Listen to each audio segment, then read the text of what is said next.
بسم اللہ الرحمن الرحیم۔ شروع اللہ کے نام سے جو بڑا مہربان اور نہایت رحم کرنے والا ہے۔ السلام علیکم دوستو، welcome to my YouTube channel fact of the world. جیسے کہ دوستو آج ہم لوگ بات کرنے جا رہے ہیں کووڈ-19 یعنی کرونا وائرس کے بارے میں کہ یہ اصل میں آیا کہاں سے اور اس کے پیچھے کیا وجوہات ہیں۔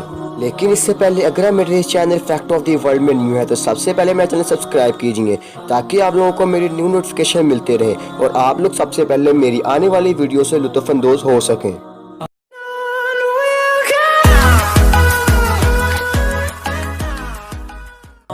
دوستو جو سب سے پہلا سوال بنتا ہے جو سب کے ذہن میں آتا ہے کہ کووڈ-19 کا آغاز کیسے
سے باہر امریکہ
फैलाव को रोकने की कोशिश कर रहा है। इब्तदाई तौर पर फैसले में तखीर के बाद 11 मार्च को WHO ने कोविड-19 को वबाई बीमारी का वबा करार दे दिया। एजेंसी ने चीन से बाहर केसों की तेज रफ्तार नमू और इस बीमारी के आलमी फैलाव को अहदा किया है कि पीछे की वजूहात करार दिया है। दोस्तों, जनवरी में इसने इस वबा को बैनुल-अक़वामी तशवीश की सेहत आमा के लिए एमरजेंसी करार दे दिया था, जो मजदी बीमारी के फैलने के लिए इब्तदाई का आला तरीन ज़मरा है। दोस्तों, 2009 से बैनुल-अक़वामी सेहत की हंगामी सूरत-ए-हाल की सिर्फ 5 अलामात हुए हैं और 2009 में स्वाइन फ्लू की वबाई बीमारी, 2014 में पोलियो की वबा, 2014 में मगरबी अफ्रीका, हालांकि 2015 में ज़िका वायरस फैल गया था और जमहूरिया में एक ही एवल फैल गया है, कांगो 2019 में। दोस्तों, जैसे कि आप लोगों ने इस वीडियो में सुना कि कोरोना वायरस जो कि आप लोग जानते हैं कि 2020 में फैला, लेकिन दोस्तों ऐसा कुछ नहीं है। कोरोना वायरस की जो इब्तिदा थी दोस्तों दिसंबर 2019 को ही हो चुकी थी। आखिर में मेरी अल्लाह से अपने दुआ है कि अल्लाह पाक मुझे और आप सबको इस बीमारी से बचाए रखे और जो लोग इस बीमारी में मुब्तला है उन्हें सेहत याबी और तंदुरुस्ती अता फरमाए, आमीन। और हाँ, अगर दोस्तों आप लोगों को मेरी वीडियो पसंद है, इसे लाइक करें, शेयर करें और सब्सक्राइब करना मत भूलिए, ताकि आप लोगों को मेरी न्यू से न्यू वीडियो मिलती रहे और आप लोग इसी तरह इंफॉर्मेशन में अपने इजाफा करते रहें।